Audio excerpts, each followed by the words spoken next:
QEF Independent Living Services Dorincourt residents Sophie, Adam, Rosalind and Leonore are travelling to Westminster by train to join a protest organised by Leonard Cheshire Disability and Mencat.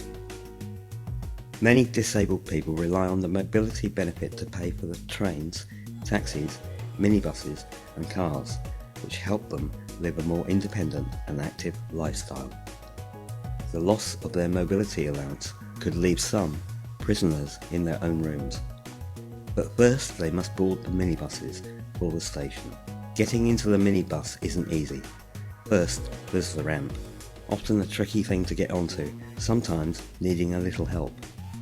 March 2013 is the last month disabled people living in residential care homes like Dorincourt will be eligible for the mobility component of Disability Living Allowance.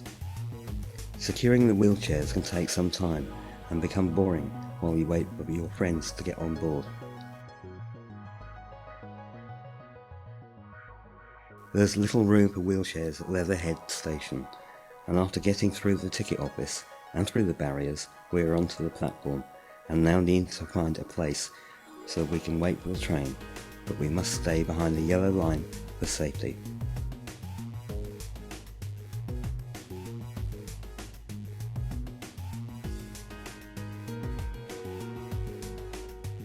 Travelling by train as a group of wheelchair users means booking the spaces on the carriages in advance, so that trained members of staff can be around to position the ramps.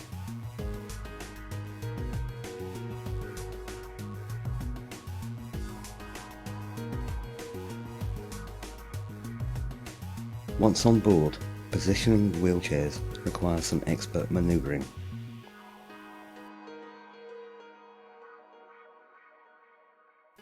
On the train, Adam tells us about his worries and thoughts on losing the mobility component and why it's important to him.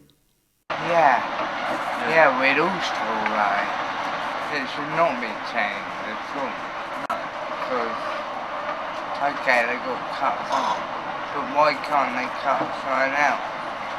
Because disabled living allowance is something which we need. I'm hoping that all the MPs respect our opinion and they vote for us. So our voice is heard, really. Your voice to be heard and for them to take note of what you're saying. Really. Yeah, and to act what we're saying. On arrival at Waterloo, it's down the ramps and through the platform barriers.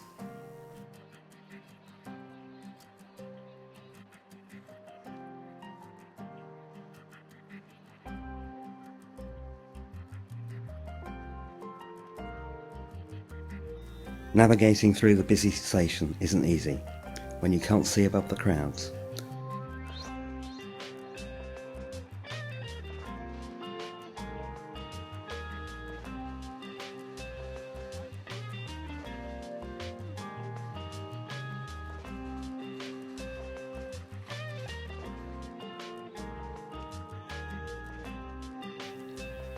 Outside we have to find our way down to the River Thames.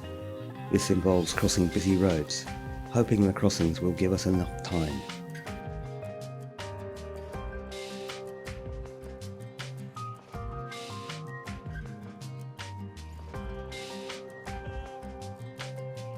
We carry on down the walkway towards the South Bank.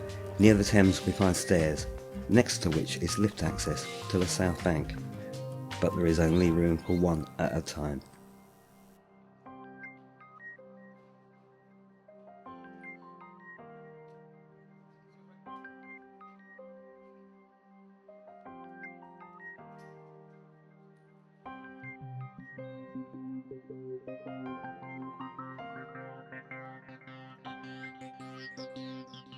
We walk past the London Eye.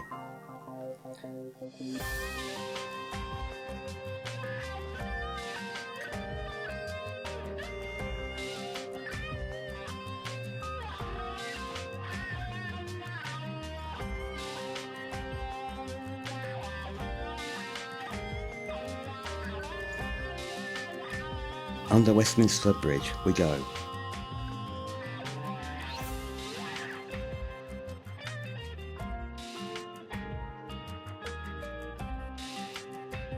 Only to find the access up to the bridge is a lot of steps.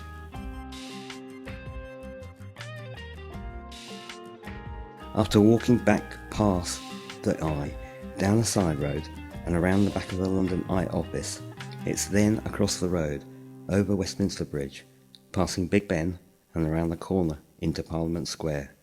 Now we just have to find the entrance.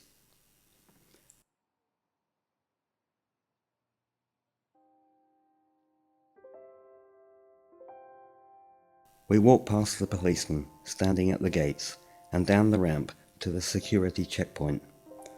Once through security, we went into Westminster Hall.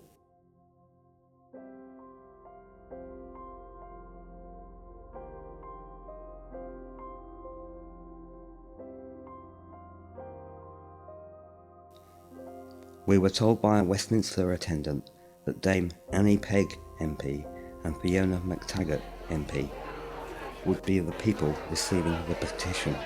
I don't believe that the government can make policy that directly affect people's lives without actually finding out about those people. Because we know that this small spend actually makes the difference between a potentially rich life with relationships, with engagement with people, or very small, cabined, sometimes effectively imprisoned life. And it's not enough if someone's disability imprisons them a bit for us to, as a state, imprison them further by not giving them access to being able to get around.